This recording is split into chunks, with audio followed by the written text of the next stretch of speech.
Well, it's around that time right here on KAZ Radio where I have a special guest in the studio with me, none other than Sean L. Ward, candidate for the office of mayor of the city of Cleveland. How you doing, sir? How you doing? I'm doing well. How are you? Man, I'm doing pretty good. I am excited, and I thank you so very much for wanting to share with the folks of the city of Cleveland, East Cleveland, your platform, and the things that you desire to do for the city of East Cleveland. I think we were talking off air, and I was telling you, hey, that was one of my favorite places at one time. But before we get into that, this is what people want to know up front right now. What qualifies you to be mayor? I think what qualifies me to be mayor is my 30-plus years of managing global projects for some of the largest companies in America. And what I've learned is how to surround myself with good, smart people who know the things that I don't know.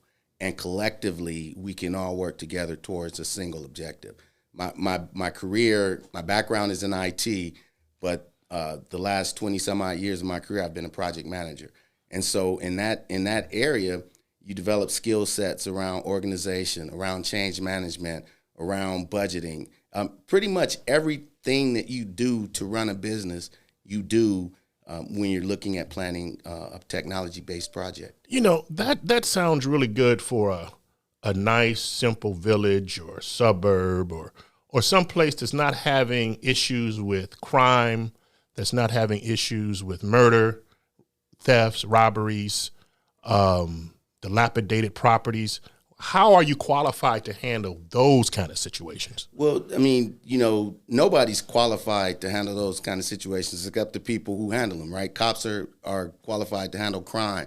Real estate people are qualified to handle housing. And so you don't look to one individual to solve all the ills of a community. Again, you look for that individual to bring people together and manage the process. And that's what I do. I manage the process. And so all of those things you just named are just components of the process, right? And so you bring people in who have expertise in those areas, and then you work towards them. For instance, you don't necessarily start trying to figure out how to fight crime, right? That's a superhero's job. What you do is you figure out how to discourage crime. You make sure that the areas are well lit. You make sure that there's security around. You make sure that there's cameras. You make sure that there are people who won't turn silent in the event that something happens. And so it's a collective effort, and a lot of people and a lot of things will have to work together to solve East Cleveland's ills. You know, that is a very good answer. You said you want to surround yourself with knowledgeable people.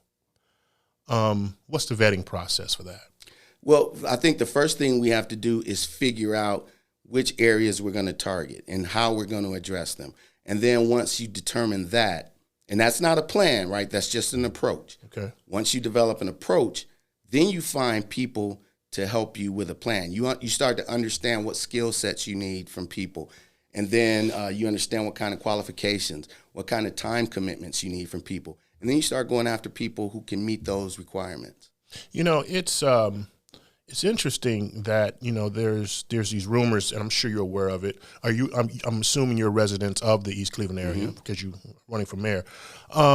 There's rumors that, the city of Cleveland, for instance, wants to, take over the city of East Cleveland. Is that still something that's on the table, or what? Well, I know, people talk about annexation from both the East Cleveland side and the Cleveland side. I think if there are discussions, they're probably happening more on the East Cleveland side. But I'm personally totally against annexation. Have no desire to annex East Cleveland. East Cleveland can stand on its own. East Cleveland has shown that it can survive as a standalone entity. And what we need to do is just capitalize on the resources that East Cleveland has and make it a viable community again. I mean, look, we've got the end of the line to the Rapid Station in East Cleveland. We've got a straight shot to downtown in East Cleveland. We're in a prime location. We just don't take the position that we need to take as a prime location. We kind of walk around as the beggar community, right? Asking people to come help us poor folks in East Cleveland instead of standing strong on the things that we have that work to our advantage and trying to show people the highlights of the city and the benefits of coming into East Cleveland, the convenience of coming into East Cleveland. But it's going to take some work for us to get people to that point, right? You just can't ask them to have faith, right? Just have faith in me. You got to actually start to show them something. You got to actually start to do things that move the community in that direction. You know, you use the word resources. I like that word, resources. One resource that most communities, or if not all communities, need is money. It needs revenue. It needs revenue if it comes through taxes, if it comes to development. What is your plan or your idea for bringing more revenue into the city of East Cleveland so that the things that you desire can be accomplished? So it's a kind of a three-pronged attack, right? It's first, you've got to get jobs, right? And you've got to get high-paying jobs, highly skilled jobs, and then you've got to find the workforce to fill them, right? You get those people coming into the community to fill those jobs, all right? So now people are making money. Now you need to give them some place to spend that money in the community, right? Because you don't want the dollar to leave the community. You want the dollar to recycle in the community. So you give them a place to spend money. So now when you're at work and you've got an hour for lunch and you need to do some quick shopping, pick up a couple things, now there's a place in East Cleveland for you to go. There are a couple of places in East Cleveland for you to go and spend that money, right? Well, Sean, wait, hold on. Let me stop you right there. You're leaving out a very important element. I understand about training people for jobs, but are these jobs going to be in East Cleveland? There has to be a start somewhere. You got to let me finish the answer. Okay, because you were starting off with jobs, and I'm like, well, how are you going to attract business into the East Cleveland That's area? what the jobs is. That's the business part. That's the part where you attract businesses, but you attract a different type of business. You attract businesses with high-paying jobs, technology companies, medical laboratories, financial institutions, staffing agencies, these kind of jobs that don't require a whole lot of in and out with customers coming in and out. These are positions where you can go into an office, work, then go home, right? But again, they're higher paying salaries. And what you get out of that is, as I was saying earlier, now you've got more disposable income to spend, plus you're paying more taxes into the community, right? Because you're making more money, so you're paying more taxes. Now that you have these places in the community for people to spend money, because you've got the jobs, now you got to build the retail, right? The places for people to spend. But then you also need to give them some entertainment value, right? So maybe after work today, you want to go and you want to have dinner somewhere or have a couple of cocktails. Well, there's no place to do that in East Cleveland, right? And so you got to get those kind of places in East Cleveland. And what happens then is now people are staying in the city a little longer, right? They're not just coming in to work and then leaving after work. They're coming in at work. They're going out at lunchtime. They're hanging out a little bit after work. Now, the third part is housing stock. You got them in there working. You got them in there spending money. Now give them a home. Give them a path to home ownership. But that's a more challenging concept as well, because there are dependencies on that, right? If there are people with children, you got to make sure the school system is sound, right? If they're young folks, they want to feel safe and secure. So you got to start to accommodate all of those things. You got to accommodate the people that are there, and you've got to prepare for the people who are going to come. See, here's I'm trying to help you, Mr. Ward, on this. Where are the jobs coming from? They're coming from industry. You keep asking the same question. Yeah, because they're coming from industry. And where are they going to go? What do you mean where are they going to go? Are they going to go inside East Cleveland? Of course, that's the whole point. Everything I'm talking about is inside of East Cleveland. Okay, so let's look at this. So you're saying you first have to attract the industry, the technology industry, the medical industry into the East Cleveland area. Shit, yes. Correct. You have to get higher paying jobs into East Cleveland. And now here's the money question. How do you attract an IBM? How do you attract a Tesla? How do you attract a Cleveland Clinic? How do you attract a medical facility to come to East Cleveland? Okay, like back in the day we had General Electric. I'm assuming they're still there. How do you attract these kind of companies to come into your city? You don't need an IBM. You don't need a Tesla. Why do you need those? Well, I'm using them as examples. But what I'm saying is high tech. But high tech doesn't mean big name. Well, little right? name. And Give me an idea how you're going to attract a little name company. You attract them by giving them incentive to come into the city. Maybe giving them some kind of tax incentives. Maybe giving them a new facility. And most importantly, giving them a trained and qualified workforce.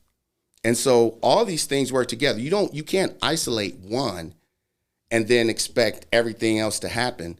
And there's no particular order, right? I may have named the things in a particular order. I said jobs first, and then retail, and then homes, but it doesn't have to work that way. The point is, you need them all. It's the triangle that needs to come together to start to revitalize a community, because it has to happen in all of those areas. It has to happen in jobs. It has to happen in retail. It has to happen in home ownership. Mm-hmm. And then again, you've got those ancillary things. You've got safety forces. You've got city services. You've got school districts. All those things need to work together. And East Cleveland can't continue to work in silos. You can't have, even though the administration has no jurisdiction over the school district, that doesn't mean there shouldn't be a partnership between the school district and the administration. Just because council legislates and the mayor executes, there still needs to be a partnership between those two entities. You know what I was hoping you would say, and I'm just going to share it with you, because I've been to some of your city council meetings, okay, in years ago, and they were some of the most disruptive meetings I've ever seen in any meeting I've been in, and it's like everyone had their own agenda. You would have to, bring that body of legislature together on focusing on one goal at a time.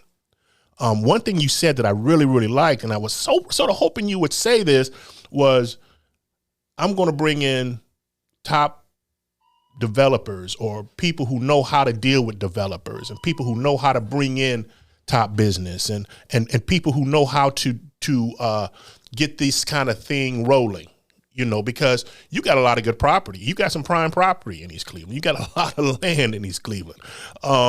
You have enough land to just going down Euclid Avenue itself, and some of the outer areas where companies would love to have that kind of, that kind of place to build their facilities. Sure. Because there used to be facilities there.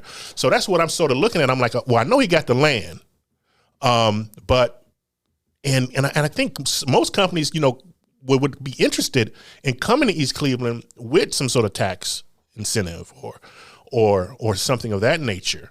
But I believe that you're on the right track, because you gotta have business. You gotta have something that's going to make some revenue for the people in the city and the infrastructure of East Cleveland. Now, let me ask you this: your background in property, not property management, but in what you manage, technology, information technology.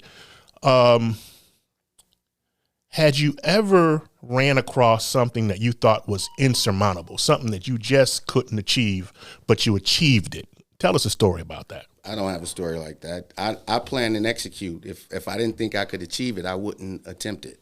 So I know that's a popular question. People, even in interviews, right? People like to ask, when is the one thing that you found most difficult, or was the one thing that you failed at? Or I failed at a lot of things. Sure. Right? Failure is the precursor to success. Right. But I've never attempted anything that I didn't think I could achieve.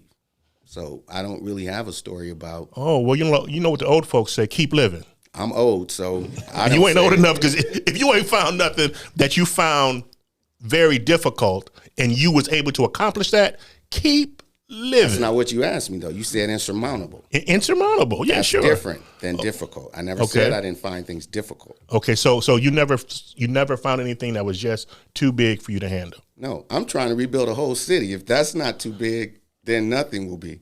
Sure. Okay.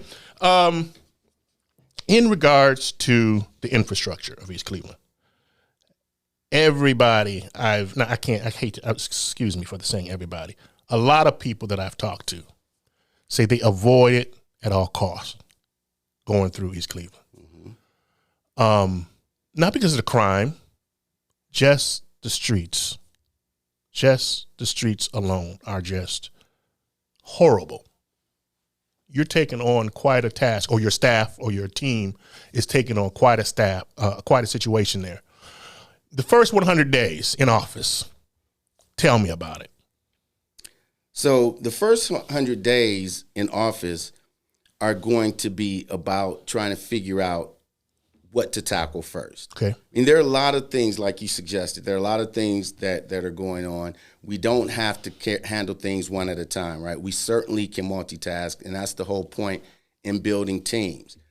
But I actually have to walk in on day one with an approach already, right? So we're already working on city plans. We're already working on ways to increase the tax base. We're already looking at what current positions, titles, or what have you are in City Hall that we think we need to keep, and what positions we think we need to build because they're not there, right? So we're looking at all that stuff now. Our first 100 days will be about implementing the plan that we're building right now and putting people in place to actually start to execute against these things. For instance, you talked about money. Well, there's money all around, especially for a city that's in as much distress as East Cleveland is. But why don't we have somebody dedicated to grant writing and looking for funds on the federal level, on the state level, on the county level, right? That's a role that we need to have filled, because I don't know that we have somebody who's dedicated to looking for those monies. We need to have somebody studying our infrastructure. We can't continue to be reactive. We can't continue to have to go out and start paving or patching streets because they're so messed up that people are scared to drive through them. There needs to be a regular plan for proactive care of our roads, of our sidewalks, of our tree lawns, of our parks, even something as I don't know, mundane maybe as planting trees and cutting them down. There needs to be a regular cycle of activity around making sure that things are being maintained properly, and when they've reached their end of life, that they are being decommissioned or disposed of, or whatever the case may be. It's all about operational, being operationally ready. It's we've got to get out of this mindset of being reactionary. We've got to be proactive. We've got to be a proactive community, and we've got to understand our challenges before we start trying to address them. We don't just start running out because somebody's yelling or somebody's upset or this prominent person is making noise. Everybody's important in East Cleveland. Everybody has one vote. That one vote has the same value across the board. And so everybody's important, and everybody's needs have to be addressed. We've got to stop having people look at things from only their perspective, right? I want my street fixed. I don't care too much about what happens 2-3 blocks over, but I want my street fixed. Well, 2-3 blocks over is just as representative of East Cleveland as their street. So we need to look at it all. We cannot continue to cater to those we think are most important, those who speak the loudest or anything like that. We have got to have a citywide approach to making our city better. You know, I agree with you on everything, pretty much what you said, as far as what needs to be done. For the city of East Cleveland, they have changed. There has been homeowners, and then from homeowners it went to renters. There's a young man that I'm familiar with who's from Florida or Philly or someplace, who's been buying up property in that area, putting millions of dollars into that area to fix up some of these homes because the property values were so low. He was able to get these houses at such a discount and has raised the property values of these homes as he bought them and fixed them up. Partnership is where I'm getting at. Are you looking to partnership? And I know you're going to have staff, but are you looking to partnership with some of the young professional developers and people who are entrepreneurs and making East Cleveland a place where the millennial entrepreneur and the other entrepreneurs can come and build their business, making it a great place for pop-up shops and a great place just to do business. Business seems to be a big thing now in this 2021. Everybody I meet, and as a matter of fact, that's what we do here. We teach people how to go into business and how to set up nonprofits. But are you willing to attract that kind of people to East Cleveland? Because the older folks, you know, I don't want to say they discouraged, but they sort of have moved on, and they have left a lot of this quality real estate, these beautiful buildings, these owners, and I guess you can't tear them down. I don't know why you guys can't tear down some of these buildings where these women have been raped and bodies have been left dead, and I don't understand that. I'm sure it's a financial thing. You know, I don't know if it's a legal thing, but apparently the dollars aren't there to have that done. So are you willing to work with these younger business people to re-beautify and reinvest in that area at a discount? Well, first, I don't agree with your assertion. I think the senior community is still strong and vibrant in East Cleveland. I don't think that people have abandoned their homes kind of the way that you've said it. I think that people have left their homes to other generations, and those other generations may not have carried on the care of the property. I think that there are a lot of people who want to come into East Cleveland, who want to buy property and who want to do things, and we encourage partnerships. All of our relationships we think should be partnerships.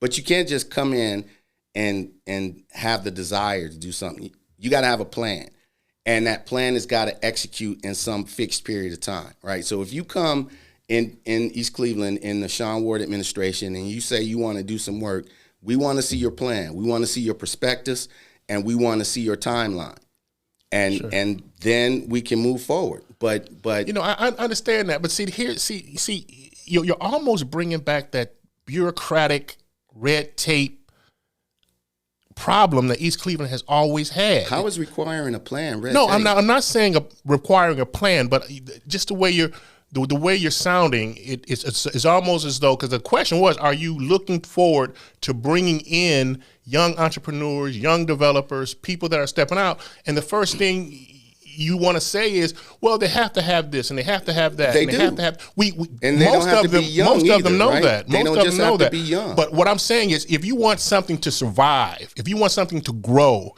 you have to have fresh, new ideas. Absolutely. We can't keep doing the same thing over and over and over again. Never said I would. I don't know. You sort of sound like you're just the same kind of guy that's like the rest of these people. I think you keep jumping to conclusions because you keep saying I say things that I haven't said. Tell me something different. What do you want to hear that you haven't heard? I want to know. I want to know that you're going to bring in. Concentrate on just young entrepreneurs. I need the future. The future of East Cleveland is in whose hands? The future is in the hands of the residents in East Cleveland, whether they're young or old. I mean, what are you looking? Look, if you want me to say what you want me to say, give me a list of answers. No. But the fact of the matter is, East Cleveland is not a monolith, right? It's a community of many people, many types of people, many age groups, many different desires. They all need to be heard. They all need to be accommodated. Okay. And you got to be careful about what kind of businesses come into East Cleveland. Sure. Everything can't be a beauty salon or a barber shop, right, or a corner store. Right. There's got to be other industry coming in. There needs to be arts and entertainment coming in. There needs to be manufacturing coming in. Right. There needs to be technology coming in. Right. There's a lot of things that need to come in. That's right. And I totally see. I agree with that. But it is the younger people that do technology. It's the younger people that are our future. They're our future. If you go on the West Side, I used to be an Uber driver back in the day, right? And I picked up these young people from all over the country coming in to become interns and fellows and doctors at the hospital, okay? Absolutely. Looking for places to live, Absolutely. trying to find some place to live. I saw it every single year, coming in for interviews and looking for places to live. And I would drive to, I think it's right there, they built the really nice condo type property on Euclid Avenue right after the bridge. there. I don't know if that's East Cleveland or if that's Cleveland. It's actually East Cleveland, and that property is owned by University Circle Inc. Right. And so here's part of the problem, right? There's a problem. They advertise that property as being in Cleveland. Okay. But that property is in East Cleveland. Right. So it's not East Cleveland that tries to hide East Cleveland. It's other people who come into East Cleveland who don't want to tell people that their property is in East Cleveland. Well, and you understand why that is. I do understand it, but that doesn't mean we have to be accepting of it. But and see, that's why people need a plan when they want to come into East Cleveland. You can't just give people some indefinite period of time to do something. Oh, absolutely not. And so, absolutely not. And you just asked me, what would I do in my first 100 days? Sure. Which would require a plan. Sure. But then when I use that same context for these business people, now you say I'm being bureaucratic. Well, I'm an entrepreneur and been one all my life, and I recognize one thing, and that one thing is the government, okay, until they let go of those bureaucratic strings, nothing happens. Nothing happens. Everything. That's a broad statement. Nothing happens. Like Nothing what? happens. I mean, that's a broad statement. Growth. There's no growth. There's no growth when you get all that.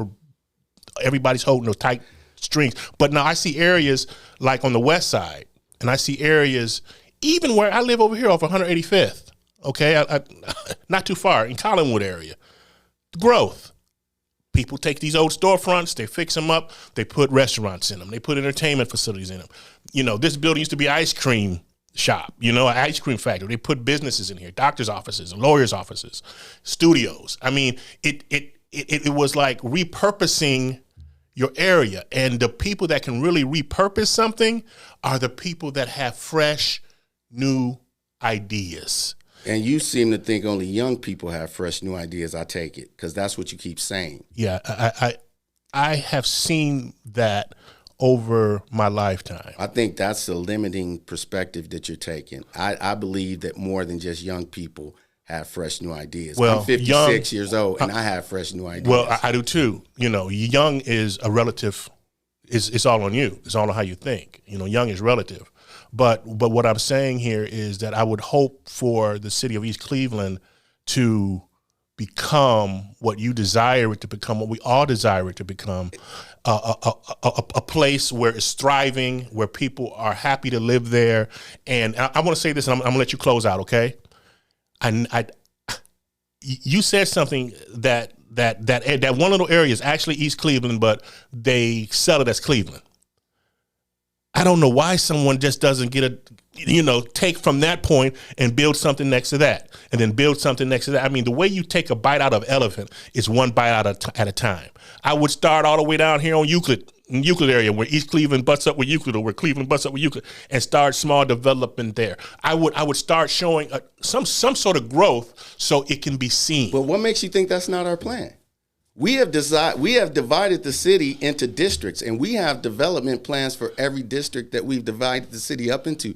You've jumped to a lot of conclusions. I'm supposed to. No, you're not. You're supposed to ask questions. You're really supposed to ask questions and get the information, but you kind of jumped to a bunch of conclusions that really just aren't the foundation of what we're doing. And Mr. Ward, you are supposed to correct me on those assumptions. No. And you're supposed to stand up for your city. No. And you're supposed to do what you're doing. This is not a debate. No. It's not a debate. No. Listen. But I want to see. I want to see you do what you're supposed to do. And these are the questions people are going to. But what you sound like you want to see is me sound familiar, right? Because I'm not saying the things you expected me to say, so you don't think I said what needed to be said. Now you're assuming about me. But go ahead. I'm going by what you actually said. First of all, It's not about me, Mr. Ward. Mr. Ward, it's not about me. And it's not about me. It's about the city of East Cleveland. It's about the city of East Cleveland. Amen. And just like you talked about all these young people and coming into the city, that is our plan.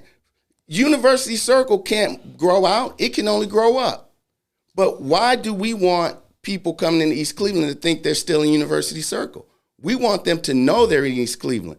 We have the same path to downtown that University Circle has, straight down Euclid Avenue. Plus, we got the end of the rapid station. Mm-hmm. We need to develop that area too, so that there are Uber stands there and Lyft stands there, and so that when people are waiting for the rapid, they can maybe grab a quick bite at a coffee shop or something. So there's a lot of stuff that needs to happen. Well, and we've got it all in the plan. Well, Mr. Ward, I truly believe that you have every intent on doing what you plan on doing. Our hope is that, the voters will get out and vote on what day is that? The primary is in September 26th, I believe. Okay. And then the general election is November 4th, I believe. Awesome. Well, we wish you the best of success in your run for the city of East Cleveland. Thanks so much. And may God be with you and your team. Thank you for having me, brother. You're welcome. God bless. All right.